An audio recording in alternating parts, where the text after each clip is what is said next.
అదే హిజ్బుల్లా కూడా పోతే ఇంకా గల్ఫ్ దేశాలు కానీ లేదంటే కొంత ఉగ్రవాదానికి ఇబ్బంది పడేటువంటి అవకాశం అంటే 185 ఉగ్రవాద సంస్థలు ఉన్నా కూడా మేజర్గా ఐసిస్ పోయిన తర్వాత ఈ 3 మాత్రమే బాగా వినిపిస్తున్నాయి.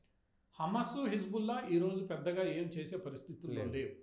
అవి చేయగలిగింది చేసేసే ఈరోజు ప్రపంచం వాళ్ళకి మద్దతు ఇచ్చే అవకాశం, ఇంక్లూడింగ్ ఇస్లామిక్ దేశాలు. ఓకే, అందుచేత అవేవో ఈరోజు మళ్ళా పుంజుకుంటాయి, మళ్ళా తిరిగి ఇవి చేస్తాయి అనుకుంటే ఎవరి మద్దతు దొరకదు, నిధులు దొరకవు.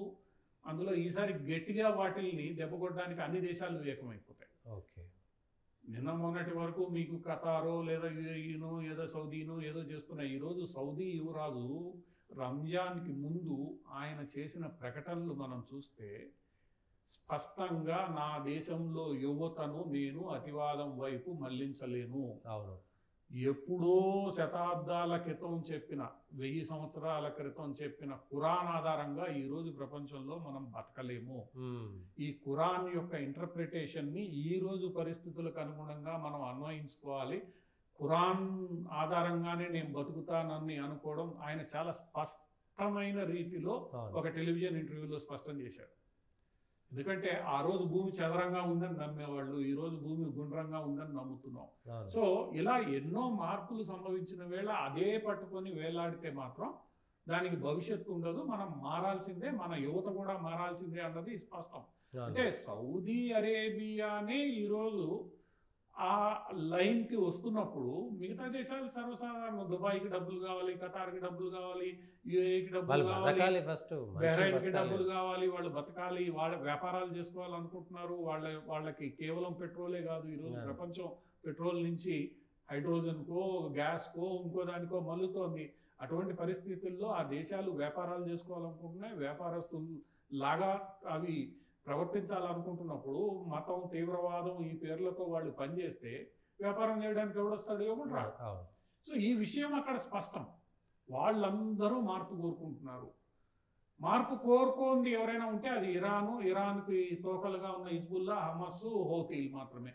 హోతీలలో కూడా ఇక్కడ ఒక అంశం ఏంటంటే హోతీలు హిజ్బుల్లా, హమాస్ లాగా కాదు.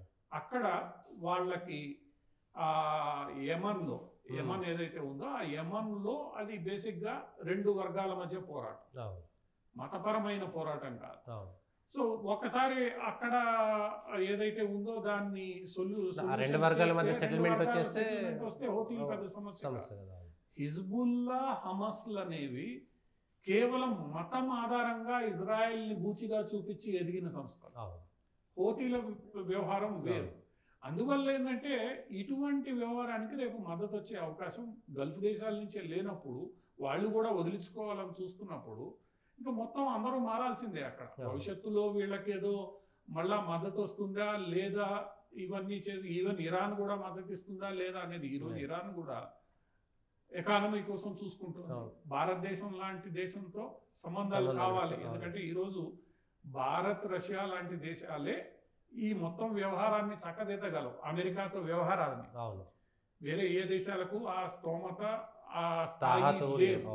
అటువంటిది ఈరోజు ఇరాన్ కూడా మొండిగా మతం పేరుతో ఏదో చేయాలని చూసే పరిస్థితులు లేవు. సో ఈ మార్పుని అందరూ గ్రహిస్తున్నారు. అందరూ గ్రహించి ముందుకు తీసుకెళ్ళగలిగితే ఈరోజు వన్స్ ఫర్ ఆల్ ఏదైతే గత కొన్ని దశాబ్దాలు 7-8 దశాబ్దాలుగా ఒక సమస్య నలుగుతుందో ఆ సమస్య తీరడానికి అవకాశం ఉంటుంది. ఒకవేళ ట్రంప్ నిజంగా ఒత్తిడి పెట్టి అది తీర్చగలిగితే మాత్రం ఆయన నిజంగా శాంతి ప్రియుడిగా మిగిలిపోతాడు.